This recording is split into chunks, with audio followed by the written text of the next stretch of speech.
আসসালামু আলাইকুম। প্রথমত মেহেদী হাসান মিরাজকে অন দ্য ব্রিজ অর্থাৎ বাতাসের পরে বোলিং করানো হচ্ছিল, যে দিক থেকে বাতাসটা যাচ্ছে ওই দিকে বোলিং করানো হচ্ছিল।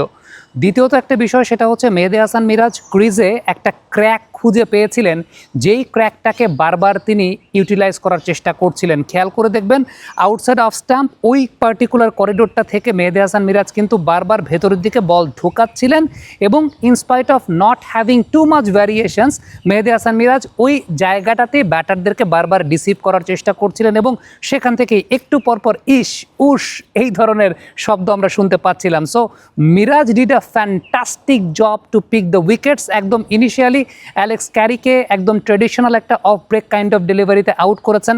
এর পরবর্তী সময় ওয়েবস্টারকে যে বলটায় আউট করেছেন, ওই বলটা ওয়েবস্টার আসলে এক্সপেক্ট করছিলেন যে বলটা হয়তো বা টার্ন করবে, বাট এই বলটা স্ট্রেট স্কিট করে গেছে।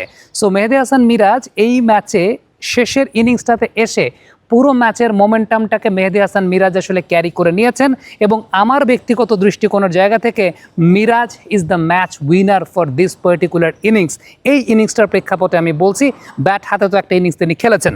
আপনি যদি প্যাট কামিন্সের উইকেট সেট আপটা একটু লক্ষ্য করে দেখেন, তাহলে একটা বিষয় লক্ষ্য করে দেখবেন যে ওই পার্টিকুলার করিডোরটা থেকে 4 নম্বর স্টাম্পের বা 5 নম্বর স্টাম্পের ওই জায়গায় একটা ক্র্যাক ওপেন হওয়া ছিল। সেই ক্র্যাকটাকে মিরাজ কিন্তু বারবার তার জন্য ইউজ করছিলেন, বারবার ডিসিভ করছিলেন। তাকে পরবর্তীতে শার্প টানে বিট করে মেহেদী হাসান মিরাজ আউট করেছেন। দেখেন, প্রথম দিনের খেলা শেষে আমি একটা কন্টেন্ট করেছিলাম অনফিল্ডের পর্দায় যে দ্বিতীয় ইনিংসে 2 স্পিনার কার্যকরী হবেন, এবং ওই ভিডিওতে একটা কথা খুব সাহস নিয়ে বলেই ফেলেছিলাম যে কোনো একজন স্পিনার 4টা উইকেট পাবে। যারা সেই ভিডিওটা দেখেন নাই কিংবা যারা প্রথমবারের মতো অনফিল্ড দেখছেন, তাদের জন্য ওই অংশটুকু ছোট্ট করে একটু আরেকবার রিওয়াইন্ড করে দেই। ড্রাই ওয়েদার চলছে, স্পিন যে পরবর্তী সময় কাজে আসবে সেটা আপনি বুঝতে পারবেন। 2 নম্বর দিন যাক, 3 নম্বর দিনে প্রবেশ করুক, আপনি দেখবেন তাইজুল এবং মিরাজ এদের মধ্যে যে কেউ একজন 4টা বা 5টা উইকেট নিয়ে ফেলবে।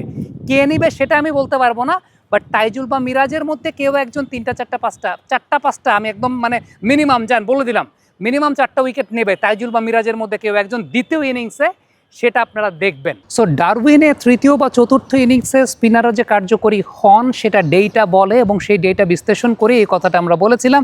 এবং গতকালকেই কিন্তু আমরা ব্যাক টু ব্যাক 2টা কন্টেন্ট করেছিলাম। একটা ট্রাভিস হেডের উইকেট যাওয়ার পরে যে স্পিনাররা 2 স্পিনার ভূমিকা রাখতে যাচ্ছেন, এবং তার পরবর্তীতে যখন 2 স্পিনার ভূমিকা রেখেছেন তখন আমরা আরও একটা কন্টেন্ট করেছিলাম।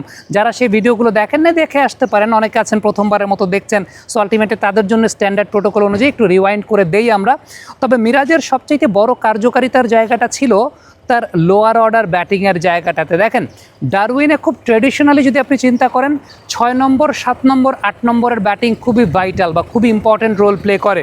আপনি যদি এর আগে শ্রীলঙ্কা এ এবং অস্ট্রেলিয়া এর মধ্যকার যে ম্যাচটা হয়েছিল, সেই ম্যাচটাতে একটু লক্ষ্য করে দেখেন।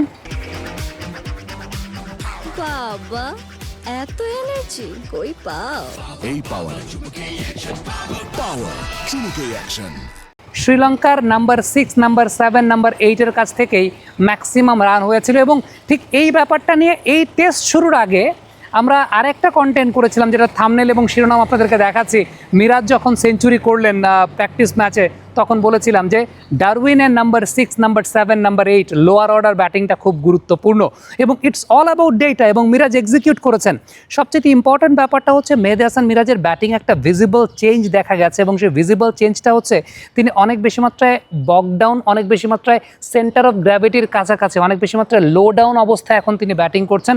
আপনি তার ক্রাউচিং পজিশনটা দেখবেন যে তার ক্রাউচিং পজিশনটা কিন্তু অনেক ডিফারেন্ট। ঠিক এই মুহূর্তে আগে একটু আপরাইট দাঁড়াতেন, এখন তিনি ক্রাউচিং পজিশনে ব্যাটিং করতে দাঁড়ান। এখন এটা এই কন্ডিশনে অস্ট্রেলিয়ান বোলারদেরকে কেন্দ্র করে তিনি চেঞ্জ করেছেন কিনা জানি না, আরও কিছু ম্যাচ গেলে আমরা দেখতে পারবো, বাট মিরাজের ব্যাটিংটা it was the turning factor. So for my point of view, definitely Hassan did a brilliant job, Tanjid Tamim did a brilliant job, Shanto did a brilliant job, but the genuine game turner for this particular game আমার কাছে মনে হয় সবাই ভালো perform করেছেন, but bat হাতে বল হাতে মেহেদী হাসান মিরাজ একদম অনন্য ছিলেন। সেই মেহেদী হাসান মিরাজ যার নামে পজিটিভ কোনো কিছুই হয়তো বা কদিন আগে বলা যেত না, বাট সেই মেহেদী হাসান মিরাজ কিন্তু নিজের এই জায়গাটা বারবার প্রমাণ দিয়েছেন। আমরা একটা বিষয় সবসময় ভুলে যাই, ফরম্যাট ভুলে যাই। আমরা টি-20 ক্রিকেটে মিরাজের ব্যর্থতা সেটা টেস্টের উপর দিয়ে চালিয়ে দেওয়ার চেষ্টা করি। ওয়ানডে ক্রিকেটে মিরাজের কার্যকারিতার জায়গায় আমরা টেস্টের কথা বলে চালিয়ে দিই। টেস্ট ক্রিকেটে still Miraz is our one of the finest assets, এবং he is one of the best assets.